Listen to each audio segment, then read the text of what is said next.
গুলশান থানার বিএনপির আয়োজনে এক বিশাল জনসভার আয়োজন করা হয়েছে। উক্ত সভার প্রধান অতিথি হিসেবে উপস্থিত ছিলেন ঢাকা মহানগর উত্তর বিএনপির আহ্বায়ক আমিনুল ইসলাম। বৃহস্পতিবার দুপুরে গুলশান 2 কাঁচা বাজারের সামনে এই কর্মী সভার আয়োজন করা হয়। এই কর্মী সভায় বিএনপির বিভিন্ন অঙ্গ সংগঠনের নেতৃবৃন্দরা মিছিল নিয়ে উপস্থিত হন। বাংলাদেশ জাতীয়তাবাদী মৎস্যজীবী দলের ঢাকা মহানগর উত্তরের গুলশান থানার নেতৃত্বে মিছিল নিয়ে হাজির হয়। গুলশান থানার মৎস্যজীবী দলের মিছিলে অংশগ্রহণ করেন ঢাকা মহানগর উত্তরের মৎস্যজীবী দলের আহ্বায়ক আমির হোসেন আমির ও সদস্য সচিব বাকি বিল্লাহ।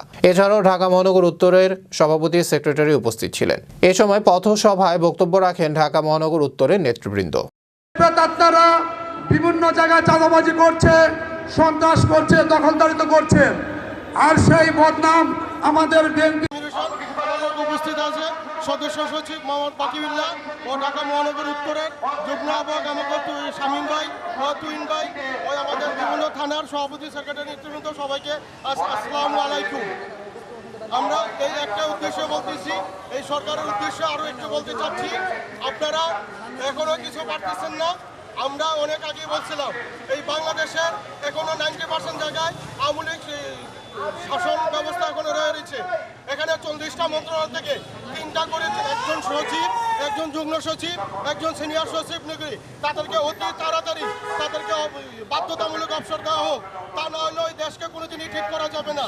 এই 120 জনকে অতি তাড়াতাড়ি আজকের এই সমাবেশ থেকে আমরা দাবি করতে চাচ্ছি, প্রত্যেক মন্ত্রণালয় সচিব, যুগ্ম সচিব, সিনিয়র সচিব 3 জন করে অতি তাড়াতাড়ি অব্যাহতি দেওক দেশকে ঠিক করতে হলে। তা না হলে আমাদের এই দেশে সুষ্ঠু নির্বাচন কোনো মুহূর্তেই সম্ভব না, সুষ্ঠু নির্বাচন হবে না, কোনো কাজই আমরা করতে পারবো না। এই বিশেষ করে যুগ্ম সচিব, সিনিয়র সচিব ও সচিবদেরকে অতি তাড়াতাড়ি অপসারণ করার জন্য আমাদের পক্ষ থেকে আমরা জোর দাবি জানাচ্ছি। যাক, আমাদের মিছিল এখনই শুরু হচ্ছে। সবাইকে আমার পক্ষ থেকে আমার লাল গোলাপ শুভেচ্ছা। বাংলাদেশ জিন্দাবাদ, মৎস্যজীবী দল জিন্দাবাদ।